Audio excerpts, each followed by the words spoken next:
expert trainer or a learning and development professional. अच्छा, Exactly. अब हम इस तरफ आते हैं कि आपने इंटरनेशनली, जिस तरह आपने कहा कि यूएई में काम किया, इसके अलावा Saudi Arabia, Bahrain, so different countries के अंदर काम कर लिया आपने और डिफरेंट चेन्स के अंदर काम कर लिया। सो आपने क्या डिफरेंस देखा और इंटरनेशनली एक्सपीरियंस कैसे हुआ, जॉब कैसे मिली, ये थोड़ा एक्सपीरियंस अपना शेयर करें ताकि ऑडियंस को पता चल सके कि वो कैसे जॉब ढूंढ सकते हैं, और फिर ओवरऑल एक्सपीरियंस के बारे में बताएं। हमारी ऑडियंस को सबसे पहली बात बहुत इंपॉर्टेंट समझने वाली है कि आपकी जो आउटसाइड इंटरनेशनल जॉब्स आपको मिलती हैं वो आपको सिफारिश से नहीं मिलती। देखें, आप इस पॉइंट को याद रखें हमेशा, सिफारिश से आप पैसे दे के, आपको वीजा मिलता है, पैसे दे के फिर जाते हैं, सब कुछ लंबा चौड़ा प्रोसीजर होता है। एनीवेज, आप इस चीज को हमेशा याद रखें, जो चीज आपको खुद आपकी हार्ड अर्निंग से नहीं मिलती ना, उस चीज की कभी रिस्पेक्ट नहीं होती, ना ही आपके एम्प्लॉयर के एंड से, ना ही आप उसकी खुद रिस्पेक्ट करते हैं। इसलिए it is always important to earn things by your own self.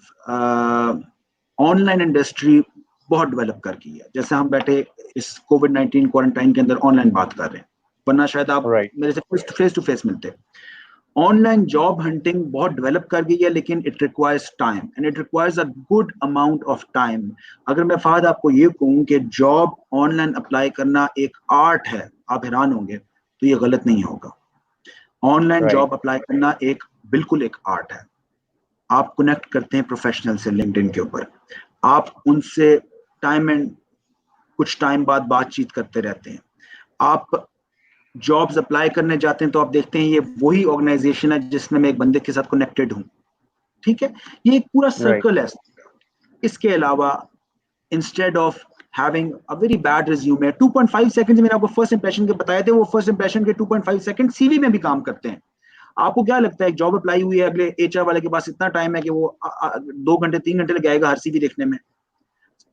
एक सीवी को ऐसे करके देखते जाते हैं और फर्स्ट व्यू से जो उनको सीवी लगती है उसको सिलेक्ट कर लेते हैं।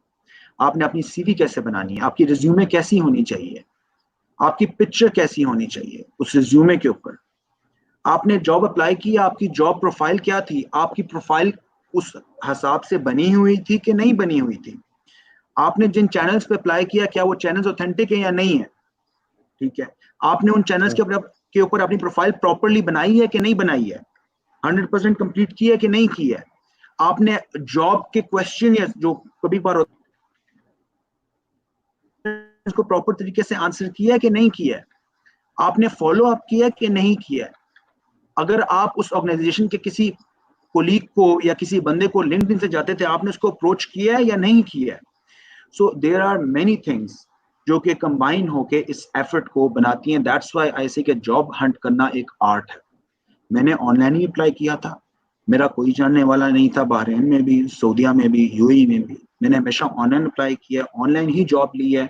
और एक ऑनलाइन जॉब या फिर एक प्रॉपर इंटरव्यू जब आपको सिलेक्ट करती है आपका एम्प्लॉयर, तो फिर आप एक बेटर सिचुएशन या बेटर पोजीशन में होते हैं उससे पैकेज और हर चीज के बात करने के लिए। जब आप किसी रेफरेंस से जाते हैं तो आप ये सब कुछ नहीं कर पाते, तब आप नहीं अपने आप को प्रेजेंट कर पाते प्रॉपर, मुझे ये चाहिए, मुझे वो चाहिए। ये चीजें अंडरस्टैंड करनी बहुत जरूरी है। मैं अभी भी कहता हूं कि अगर किसी को ये आर्ट ऑनलाइन जॉब अप्लाई करने का आ जाए तो कभी जॉबलेस घर में नहीं बैठेगा, क्योंकि जॉब अप्लाई करना ऑनलाइन भी एक आर्ट है और ये बहुत मेहनत मांगता है। बहुत मेहनत से मुराद 4 से 5-6 घंटे दिन के भी हो सकते हैं, डेली के, और ये वीक्स और मंथ्स में चल सकता है प्रोसीजर। इस चीज को समझने की जरूरत है। ये 5 से 6 मिनट की कुछ एप्लीकेशन ऑनलाइन जाकर जॉब कभी नहीं मिलती। सही कंपनी को ढूंढना, सही वेबसाइट को ढूंढना और फिर सही एम्प्लॉयर को अप्रोच करना भी बहुत जरूरी है। राइट। सो अगर मैं आपके क्वेश्चन से ही बात निकालूं तो कैसे पता चलेगा कि सही एम्प्लॉयर मेरे लिए कौन सा है, सही जॉब मेरे लिए कौन सी है? जॉब आइडेंटिफिकेशन कैसे एक स्टूडेंट या एक प्रोफेशनल कर सकता है?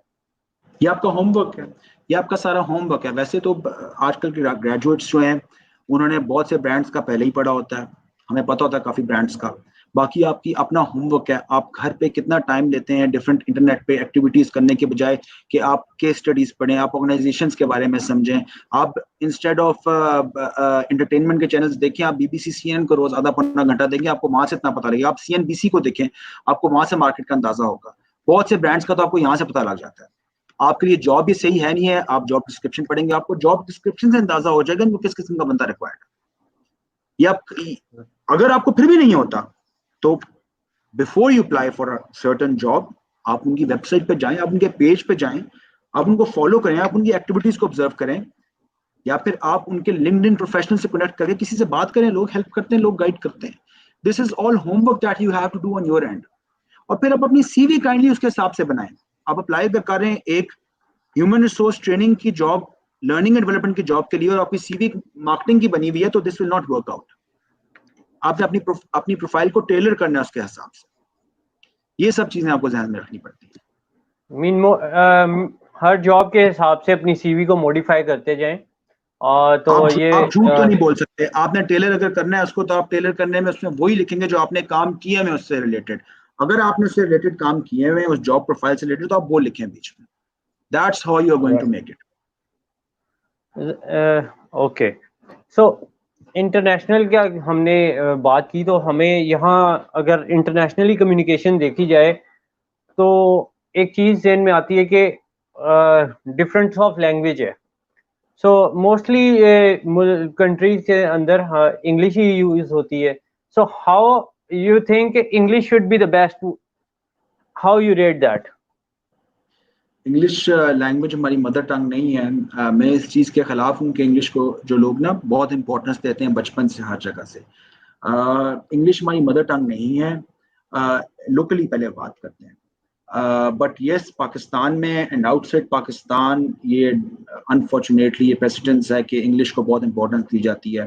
लेकिन अब मैं आपको एग्जांपल दूंगा।